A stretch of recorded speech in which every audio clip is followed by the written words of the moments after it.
Assalamu alaikum. Hello and welcome, everyone. This is the first talk in this event. It will be a high-level overview of the security approaches in blockchains and its evolution. It will be under the name, The Evolution of Blockchain Security. Who am I? My name is Shemi Rashid. I'm a blockchain engineer at Celestia. We're working on a new concept to allow modularity in blockchain development. You can find me on LinkedIn, Medium, and also GitHub. So, what is a blockchain? In its basic forms, a blockchain is a data structure. It is a set of linked blocks containing some random data. The blockchain term wasn't used much before Bitcoin, and when Bitcoin came, it was used to refer to Bitcoin. After that, it developed to also refer to the other projects who forked Bitcoin protocol or built on top of it. Lately, we have a new term, DLT, distributed ledger technology, and this one contains anything and everything. Let's move on to Bitcoin right now. So Bitcoin is an electronic peer-to-peer payment system. Everyone knows it. And we'll jump straight to explain why it is secure. As you can see in this picture, we have a set of blocks, each containing some transactions. Imagine we strip Bitcoin from all its security properties. We're going to end up with a basic blockchain data structure, a set of blocks containing some transactions and random data. So how are we going to know that the chain is valid? So the first argument why Bitcoin is secure is the chain is public. This means that everyone can download the whole ledger and see if everything is all right in it. And if something is bad, then he would know it. This allows everyone to be convinced that the chain is 100% valid without depending on any other party.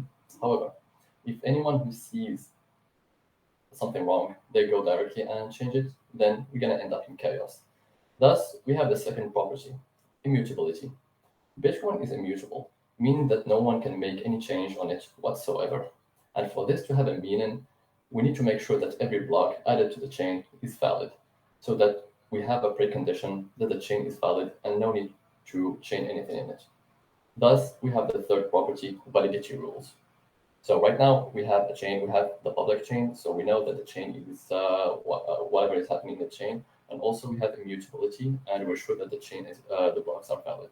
But what are these validity rules?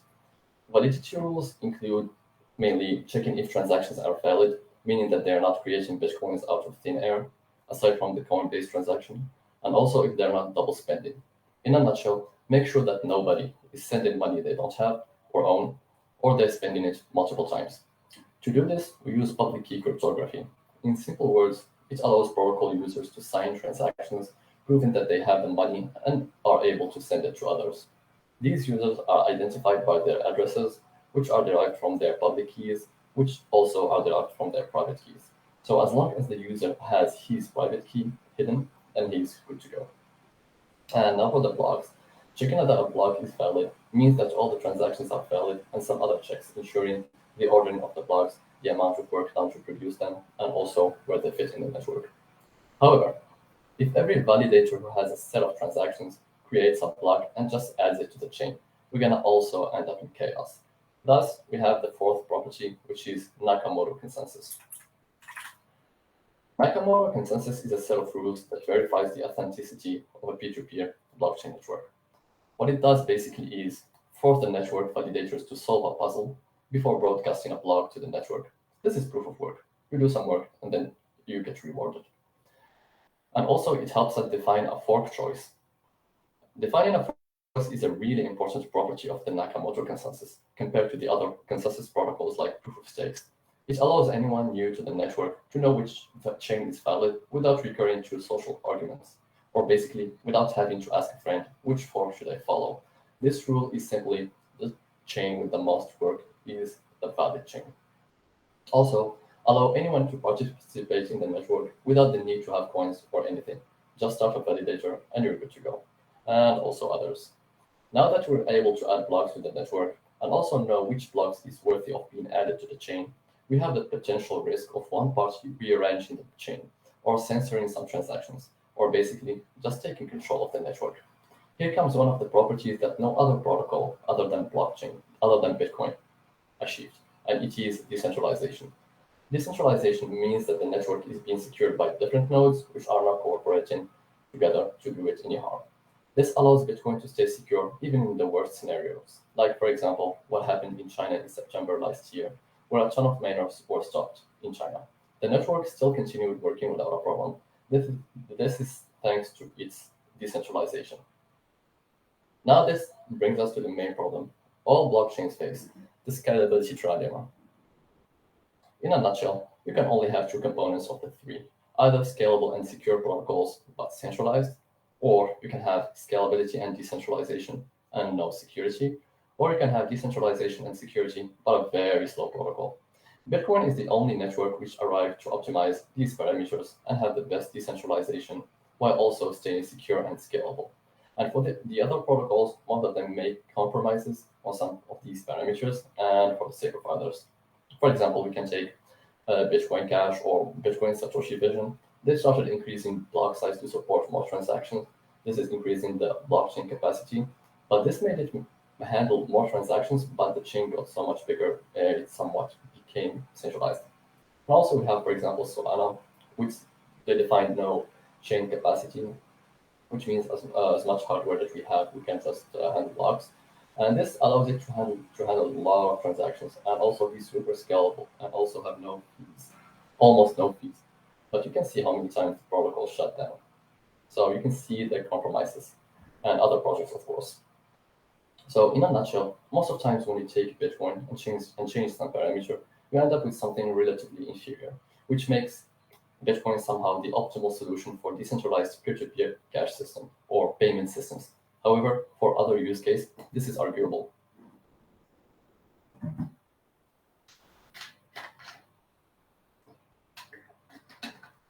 But the thing right now, everyone wants to create its own personal chain. Name it something, either scam people or utilize it in something I don't know.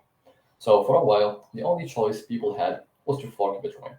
And indeed, we had so many altcoin forks and different flavors of Bitcoin. To do so, you had to fork Bitcoin and make your changes. And then you need to bootstrap a new network and convince validators to secure your network, because without validators, your network can be compromised easily. And also handle consensus rules, which means updating them to suit your need. For example, if you're not in a use case that requires proof of work, then why use it? And also you need to have a backbone to maintain the network. And most importantly is have a community, a bunch of developers who will use the project and build on top of it. But this is hard. And often you have to reinvent the wheel on every attempt the chain to create a new chain, let alone secure it. As we've seen earlier, Bitcoin went a long way with tons of security measures to be a reliable peer-to-peer payment system. Thus, if you want to create your own Bitcoin, you'll have to handle the application level, the execution level, and also the consensus layer, and also peer-to-peer data layer. So can we do better? Yeah. So is there a simpler way to create a secure blockchain? Now we can check sidechains. A sidechain is a separate blockchain which runs in parallel to a main chain and operates independently. It can have its own consensus algorithm, and it is connected to the main chain by a two-way bridge.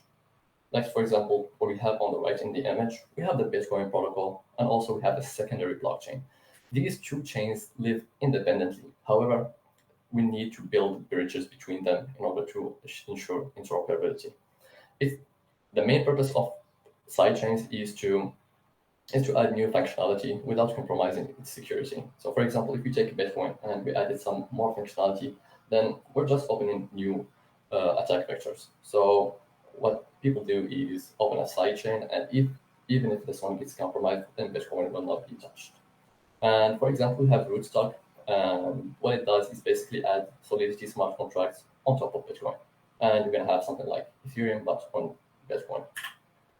For sidechain security, you can have either your own form of security. You can define your own separate consensus rules. For example, use another consensus protocol, some proof of authority, or something else. And you need to bootstrap a network and also create a community, because without a community, your protocol is not used and it's good for nothing. Or another way of securing sidechains is to inherit the main chain security through posting transactions in it. And that means that the main chain will act as a settlement layer. This has also been done somehow in rollups, but in a bit different way.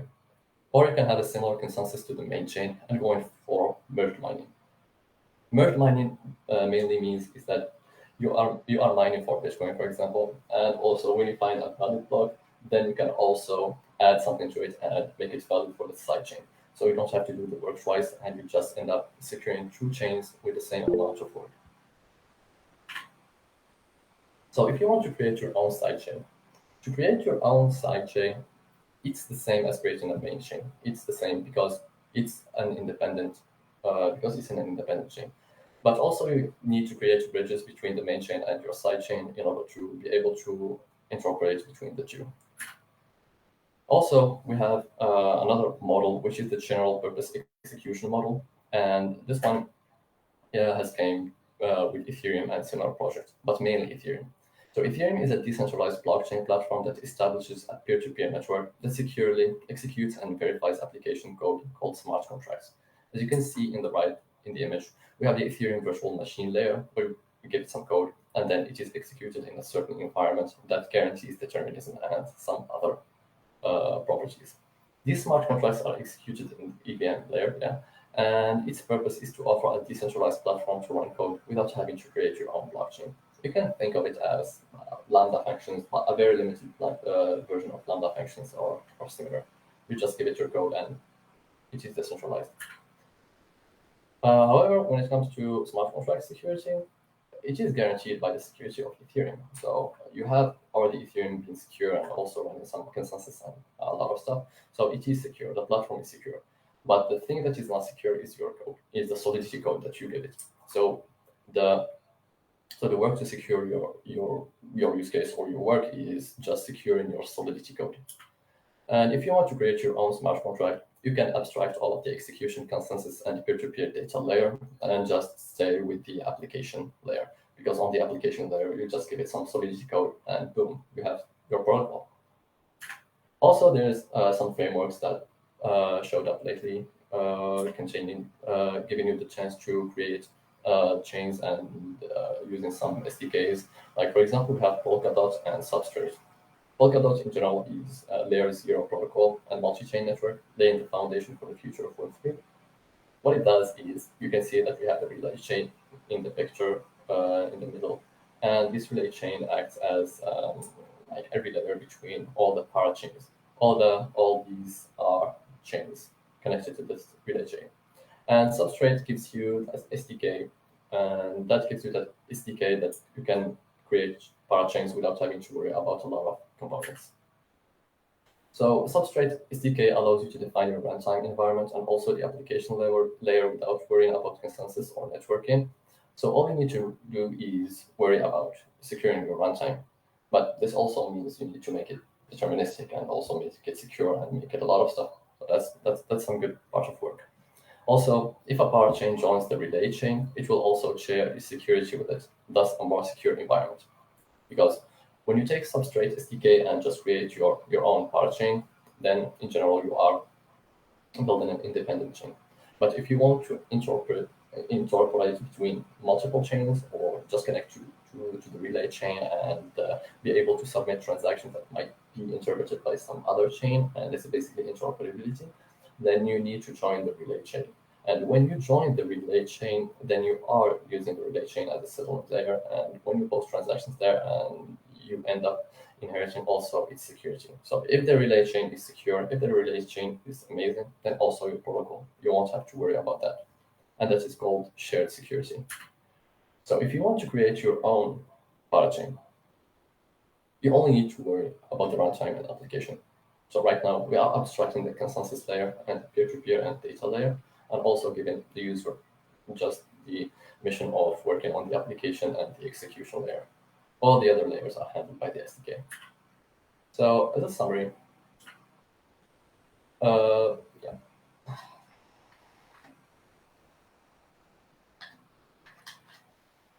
If we take the stack that we have on the right, we have an application layer, execution layer, consensus layer, and peer-to-peer data layer. What we have is, if you want to work on Ethereum, then what you're gonna have is just making changes on the application layer without having to worry about any execution and consensus or peer-to-peer, because the execution layer is handled by the EVM, the consensus and peer-to-peer is handled by the Ethereum validators, so you don't have to worry about any of that. So the only thing that you need to secure is your smart contract. And if you want to work more on other layers, then you can go for Polkadot or Substrate. Polkadot gives you a framework to create your own chain without worrying about consensus or data availability. The shared security and interoperability comes from the relay chain. They don't come by design, and you only need to secure your execution environment in case you are part of the relay chain. And if you're not, then you need also to have a community and have validators ready to run their computers and secure your protocols, or maybe adding stakes, because most of these chains are proof of stake chains. We have also another flavor of this called Cosmos, and it's somehow similar to Polkadot, but in a different way, with different languages and also different environments. And it also gives you a framework to create your own chain without worrying about consensus or data availability. And interoperability is given through the IBC protocol, and shared security through interchain, but this is still not fully shipped, so you can expect it to be in dev mode currently. And this is the same as Polkadot. You only need to secure your execution environment and also have a community in case you're not part of the interchain. For both of these, it's the differences is that you're gonna be using different technologies and also having different capabilities between the two, because the two use different technologies basically. And lastly, if you want to write everything from scratch and do everything your way, then you're gonna have to fork Bitcoin or create a sidechain or even write everything yourself. And that means you need to secure everything yourself, and that is not an easy thing to do, because as we've seen, we have Bitcoin and we have maybe some other chains, but who arrive to be secure, only a few, not many. And it's really hard to write that kind of code. So if you want to get started on these domains, then If you want to work solely on the application layer, then the first thing you can do is learn Solidity or similar languages and start writing smart contracts. If you want to go to the security part of it, then you can audit smart contracts and follow that path. And if not, you can just keep on developing them and also mixing them with a bit of React and some Web3 technologies, and boom, you are a blockchain developer. If you want to work on the execution layer, then that becomes a bit harder and the complexity increases because you need to understand validity rules, for example, and also you need to know why they exist. And also you need to understand the deterministic aspects of blockchains and get your hands dirty with Polkadot or Cosmos SDK, which basically give you the consensus. For example, for Cosmos, it gives you Tendermint as a consensus ready to be utilized through the ABCI or ABCI++ interfaces, and also the peer-to-peer and data layer also being done by the peer-to-peer and also go-level DBs and stuff. So you don't need to worry about any of that. You just need to write a good execution environment. But if you write an environment that at some point doesn't converge, or you can have multiple outputs from the same input, which is basically the definition of determinism, then you might end up in problems. So if you want to work on this layer, you need to read a lot and also practice a lot. But there are resources right now, and a lot of people are working on it, a lot of companies, so it is promising. And if you want to work on consensus and peer-to-peer data layers, then you should follow the research forums and these lectures. You can find them for example, for Ethereum or for Cosmos or for Polkadot or for any other project. The people are welcoming, but you need to have a good background when it comes to computational theory and understand the philosophy between blockchains. Because we had blockchains like decades ago, but they never worked because they were not put in the right way. And Satoshi's contribution was to take all of those arguments and put them in their exact place to give us this exact system. So if you want to work on these layers, then you really need some good understanding and be ready to read a lot and experience a lot. And you can find startups who are working on these stuff, and you can just follow them and apply and maybe get a job with them as a researcher. That's also possible. Or you can work on everything. And for me, I personally advise people to start reading, for example, Mastering Bitcoin by Andreas Antonopoulos. It's a great book. It's a great starting book that you can read it also if you want to work on the other layers. It's just gonna the journey is gonna be a little bit longer because you're gonna understand what Bitcoin is and how it works, its model, UTXOs, and also, for example, public key cryptography and stuff. So you're gonna have a really strong foundation to go your journey as a blockchain developer. And also, you won't be limited. For example, if you just go and learn Solidity, and at some point Solidity becomes obsolete, or I don't know if that's gonna happen or not, but that's just a possibility. Then maybe you will need to redo the work. So yeah, it's better to have great foundations and mastering Bitcoin, mastering Ethereum, mastering Lightning, and all of the series are really good to give you a good backbone to understand what is happening. And from then you can really carve your own path. And this is for me. If you have any questions, or I'll be here.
Thank you, Mr. Rashid Shami, for your instruction conference.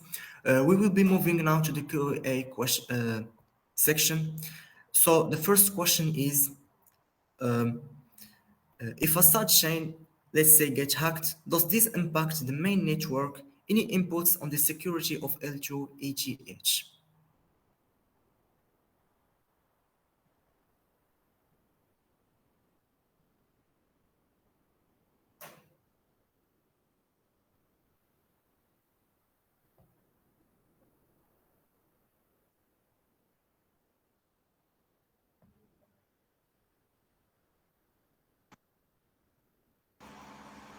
Alright, we're super yet. That's what it is. I think management. Hello.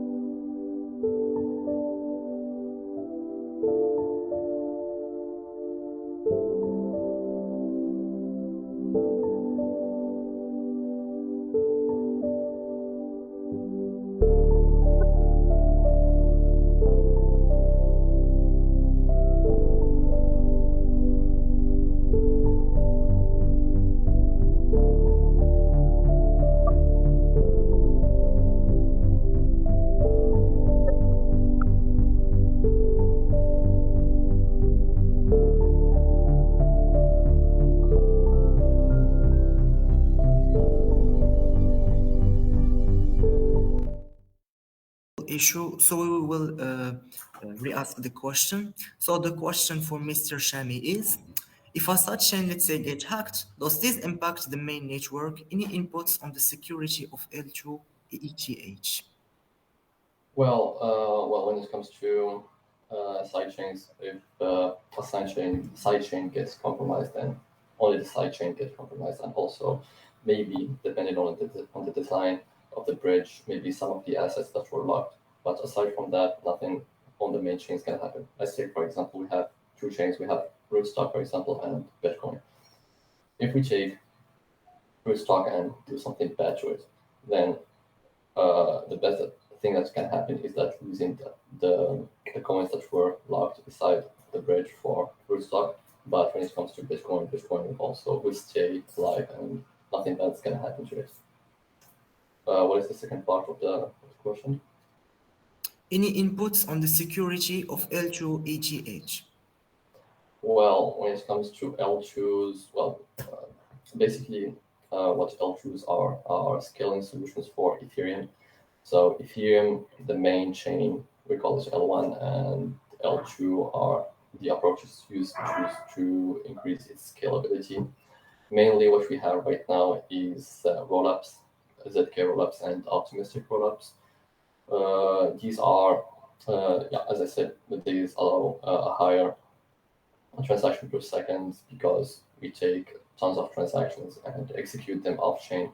And then when they're executed off chain, then we define a certain commitment that we post on Ethereum so that we can verify that these transactions happen without even posting any of their details on the main chain. And this allows it to scale a bit. And yeah, we have two flavors, the optimistic rollups and ZK rollups, and some other stuff, of course, but these are the most mainstream right now. And optimistic rollups basically give you a certain delay before you're sure that your transaction is finalized, and it can be up to 2 weeks when you post your transaction, because the way they work is that they come from their name as they're being optimistic. And when we say optimistic, then you post the transaction and then you're optimistic that the transaction is going to be valid.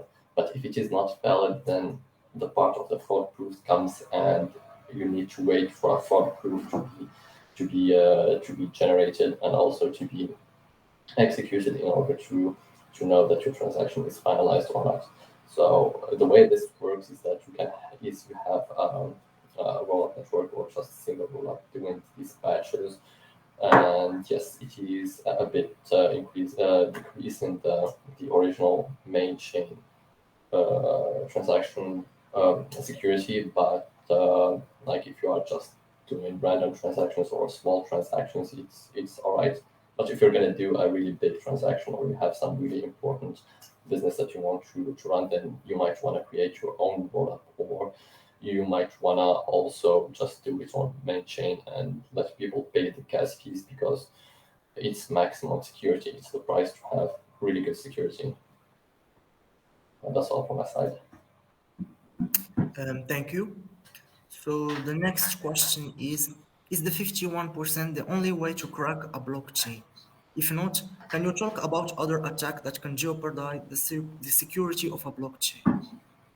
Okay, so that 51% attack is quite well known right now. Also, everyone speaks about it because they say, let's say, for example, Bitcoin. They say, yeah, if someone comes and does 51%, then the protocol is compromised. But that is not entirely true.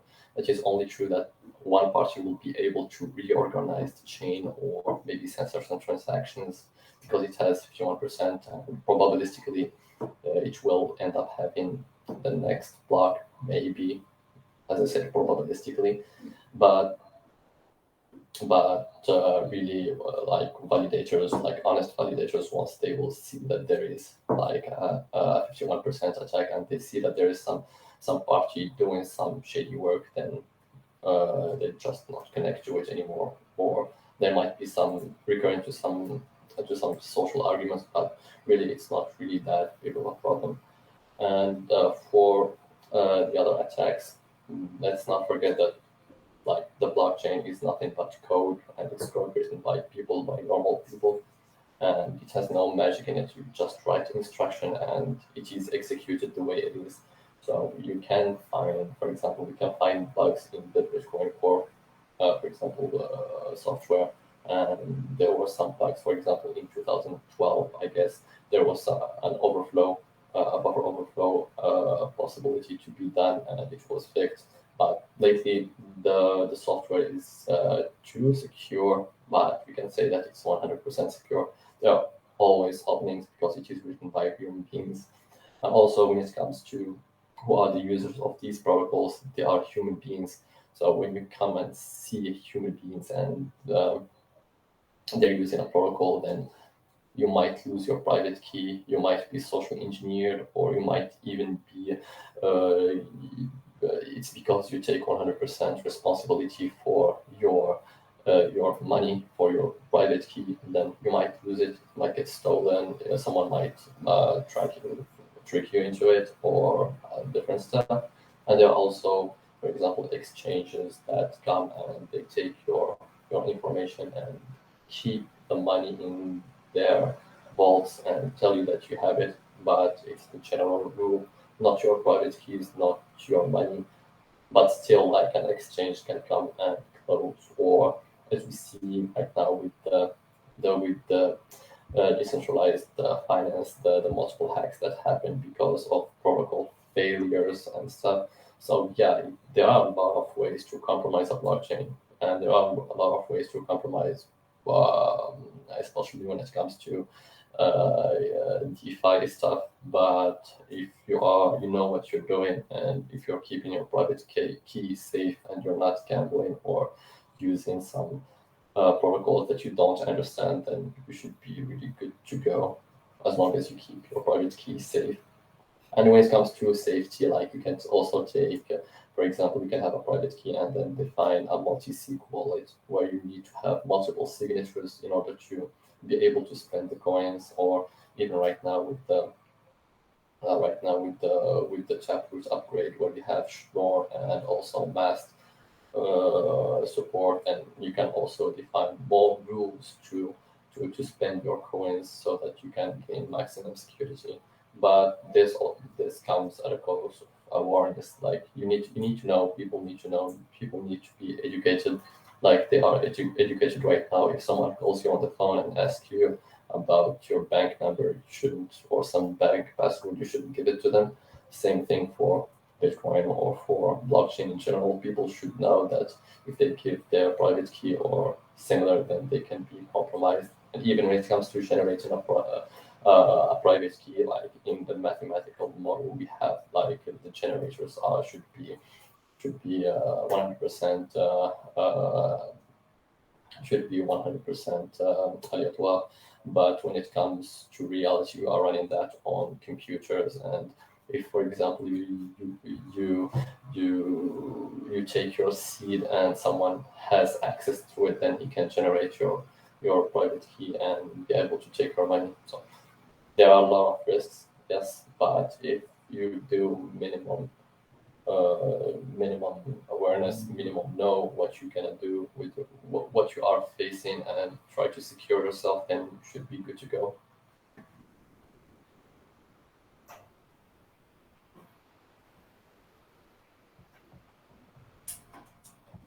All right, then. So our next question will be: is there any Cosmos-like framework based on Bitcoin?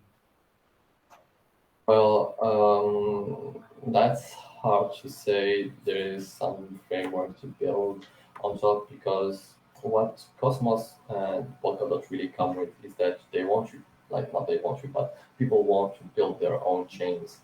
And when doing that, they give you, for example, Tendermint as a consensus algorithm to to secure to be a consensus layer, and also different components.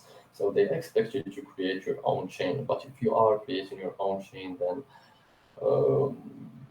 really it doesn't make sense to have, for example, Nakamoto consensus in a framework, because if you can afford having a network using proof of work and be secure and also have adoption and all, then I think nobody can afford it. But if someone can afford it, then they will have no problem building their own thing and maybe just taking Bitcoin and forking it and doing what they want with it. But really, aside from the from payment systems, and like not just payment system, peer-to-peer, decentralized global payment system, aside from that, then I don't think it really makes sense to take Bitcoin and do something with it.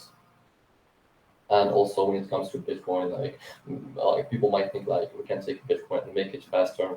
Well, you can't make it any faster. That's the best you can do. You can do better, but by, for example, reducing the number of opcodes that are used on the protocol, but that would also mean limiting more what the Bitcoin protocol is able to do. So I think that currently we have the best that we can dream of. And when it comes to scalability issues, which Bitcoin is really famous for, we have Lightning networks, which are a layer two solution, similar to what rollups and, as I said earlier, is providing for Ethereum to increase its scalability. But when it comes to Lightning network and payment channels, it's really a different design, and it's kind of really secure, even more secure than what we can dream of when it comes to rollups and stuff. So yeah, we have payment channels, we have Lightning Network, and we have Bitcoin. So if you want to do something else and you find yourself really needing Bitcoin power, then just maybe use Bitcoin and that's it. And do some off-chain execution. Okay, thank you. So the next question is, can you explain for newbies what is a smart contract? Okay, so a smart contract. Well, right now it is really known as being, for example, Ethereum Solidity code that is able to be executed to execute some random logic in a decentralized way, or I don't know, but like even the name is a bit misleading when it comes to smart, because they are not smart. It's just some code, not really code, but really basic code doing almost nothing, being executed in an EVM. So I'm sorry. So in simple words, is you just take some Solidity, some logic you want to deploy on in a decentralized way, and write it in Solidity. And if you're able to write it in Solidity, then you deploy it on Ethereum, and that's your smart contract, and people can start interacting with it. Maybe that's how I can define smart contracts when it comes to Ethereum, or even when it comes to the other chains. Thank you. So the next question is, Solana is not decentralized, but still it's a blockchain. How so? Well, as I said earlier, if we take a blockchain, well, at first we didn't have blockchain, we had Bitcoin, and then the term started being used for the data structure because you have a chain of blocks. I'm not quite sure about the design of Solana. It uses something called proof of history, I think, or similar, but I'm not quite sure about the details. But yeah, we can give it the name of a blockchain because it has a blockchain structure. But the fact that it is centralized is because they didn't choose to give a capacity to their chain. Uh, let me explain this. When we take, for example, Bitcoin, uh, we define the protocol by a certain capacity, and that capacity is defined by the number of transactions that it can support, that it can put on the chain per second, for example, 5 transactions, 10 transactions, and similar. When it comes to Ethereum, it is the same. We define a capacity by the number of transactions that the protocol can handle, can process. But when it comes to defining a capacity, then automatically, by nature, you're gonna have a fee market like we have in Ethereum. The fee market where the gas costs a lot, and if you want to deploy, for example, a transaction, deploy, for example, a smart contract or interact with it, you're gonna have to pay a lot. So what Solana did is take all of this and not define a capacity to the network. But and by doing this, you are uh, you are making people like validators needing to have like really strong hardware in order to participate in the network, and this by definition makes you the more capacity that you have, the more rich people you can target, and as much as that increases, the more normal people can run validators, and that's what happened with Solana. The more capacity it tries to handle, the more that you need to be rich in order to run a validator. Like for example, last time I checked, you need one gigabytes of internet in order to run a validator, and you might skip some slots. So who can afford that? Not a lot of people. So that just keeps you that ends up being centralized. But if we take, for example, the Bitcoin protocol and why it is decentralized, yes, it is limited by a capacity, and that gives us you can run a Bitcoin validator on a Raspberry Pi and have it running and no problem. So, and that also was the original design behind Bitcoin and blockchains, is that everyone should participate. It should be decentralized. If it's not decentralized, then you can just use databases and Oracle database, and you can have a lot of scalability and stuff. So yeah, it is a blockchain, and yeah, it is centralized because you don't be because they didn't limit the capacity. But that comes with a good thing for people and for NFT guys and for I don't know stuff where you want to pay a lot of fees, and that's good for them. So yeah, it depends on the use case and what you want to trust and what you don't want to trust. Thank you. So our next question is, what is the pros and cons for proof of work and proof of stake approach in blockchains? Well, um, I can speak about, well, when it comes to proof of work and proof of stake. So by design, what that means, let's say proof of stake, what it means is that you put some money and then you say, okay, I'm staking this money. And I say that the next block gonna contain this stuff. And if I'm wrong, take that money. So that's basically how it works. For Bitcoin, now Bitcoin, you go and work and do the work, like really work, and solve the puzzle, find the hash that starts with a certain number of zeros. So what happens here is that by design, proof of stake is that I, for example, just came from a cave and I want to run a validator for Bitcoin or for ETH2, for example.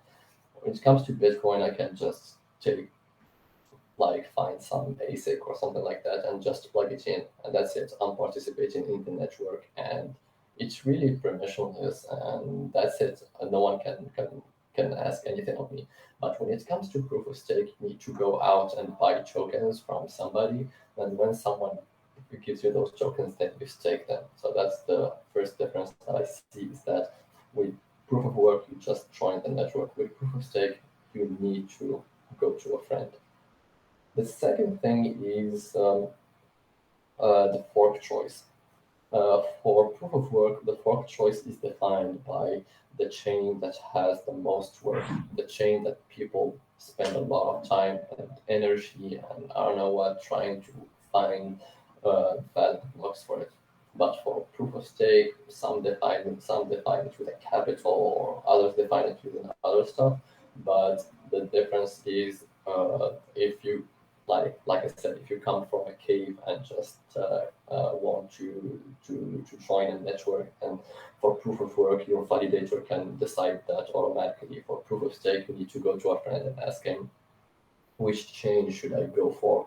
Which is the valid fork? Is it the one that has the most money? But where is the money? Where's the supply? How can I calculate it and stuff? So you end up with a protocol that the valid chain is defined by social consensus, like somehow social consensus. Not really the meaning of that, but yeah. Also, some other differences that you can see with proof of work and proof of stake is that with proof of stake, yes, you're putting money and you're gaining a lot. With proof of work, it is the same. The more money that you put, the more money that you're gonna get. But it is different since you are running validators and you are spending money on electricity. It's a whole economic model. But when it comes to proof of stake, you just come with $1 million, create a validator in AWS, and that's it. And that also won't contribute to the security of the protocol and stuff. So that's also a difference. But yeah, we can really go on like a whole talk just discussing what is the difference between proof of work and proof of stake, and not really decide, because there is really a lot of discussions when it comes to it. But that mainly depends on the use case. For example, if you take Bitcoin and say that we're gonna move to proof of stake, it doesn't make sense, because that's people's money. That's real money. That's a lot. But when it comes, for example, to Ethereum or some other chain that really is not handling something that is as critical, or not coming with a certain vision, like the Satoshi vision. I'm not speaking about Bitcoin Satoshi vision, just the Satoshi vision. Then it doesn't really make sense to have that. Thank you, Mr. Shami. Now we have a participant who first thanks you for your presentation. Then his question is, do you think Solana has fulfilled properly the crypto trilemma, scalability, security, and decentralization? Same question about Cardano. Well, when it comes to Solana, like I said, it comes by design. We have no, we have no capacity, and when you have no capacity, then you're gonna need increasing demand in hardware to run the network, to validate the blocks, and that really ends up being the protocol scalable and maybe secure, but decentralized. I don't think so, because it is not, because you need 1 GB, for example, of internet just to follow the slots of the consensus. Who has 1 GB of internet? Like really a minority of people, and even if you have money, in some countries you can get your hands on such infrastructure. So it's not decentralized. Like I said, you can take, for example, Bitcoin as that holy grail, or that like the optimum of the optimum. And if you reduce something from it, then you end up with another protocol. If you take, for example, Bitcoin and remove decentralization, then you can end up with Solana plus plus or something like that. What's the second part of the question, please? I forgot it. Same question about Cardano. Well, for Cardano, I don't know. I don't know um, if they really delivered something or not. But yeah, I don't have much information about Cardano, so I can't really say anything. All right. So our next question is it possible in blockchain to remove one or more block from the networks? Well, yeah, that's possible. Yeah, that's possible. If you have enough power to do that, then you can do that. And well, let's take for example Bitcoin or Bitcoin. If you want to remove a block, then you need a lot of power, and that depends if you the removed block. If, for example, well, we have, for example, 4 blocks, and you take the second block, you're gonna have to do the whole work for the other blocks, and to convince everyone that this is the valid chain. But if you just take that and do it locally, then and remove a couple blocks, then you're gonna end up with a broken protocol and be happy with it. But if you want to also distribute that to other people, then you're gonna have to reconstruct the whole history after that block and arrive at a block height that is higher than the one that everyone is agreeing on, and that really requires a lot of that really requires a lot of computation, and a lot of energy and a lot of everything. So practically, it's not possible.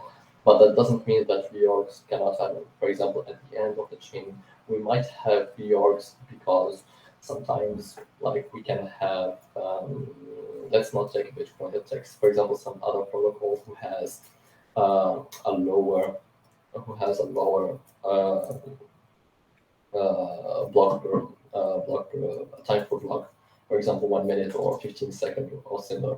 Then in this case, we can have reorgs. And reorgs, what it means is that I go and like go for block 1, 2, 3, and somebody else goes for 1, 1, 5, 6, and we have a couple partitions. But at some point, when we both reach a certain point where we're again connecting to each other and want to know which chain is valid, then the one that has the longest chain or whatever the validity rules that define that blockchain is going to decide, as we're going to have a reorg.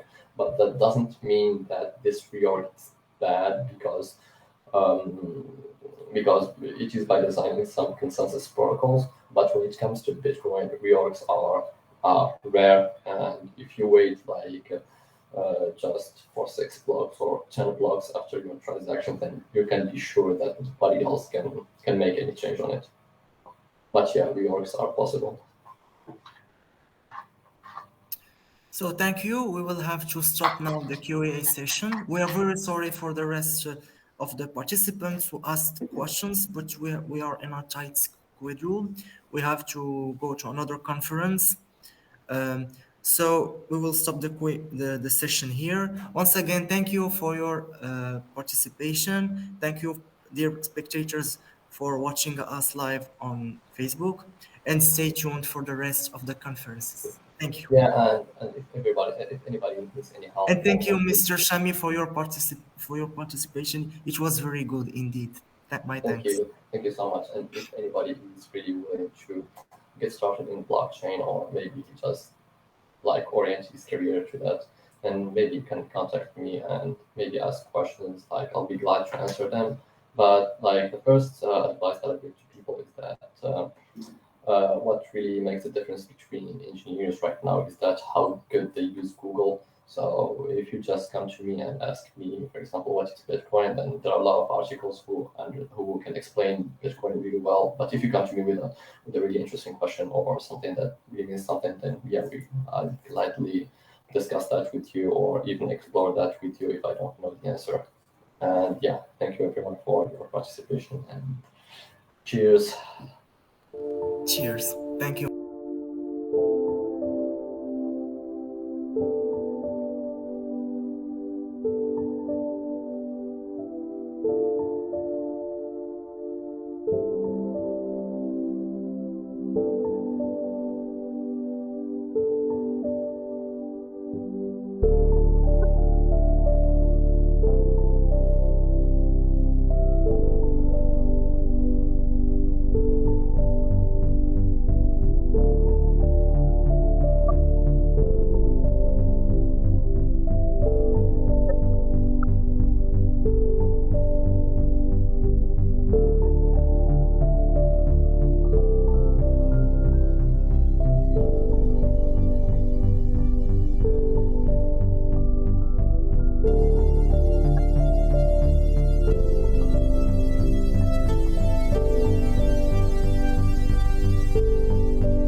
Thank you.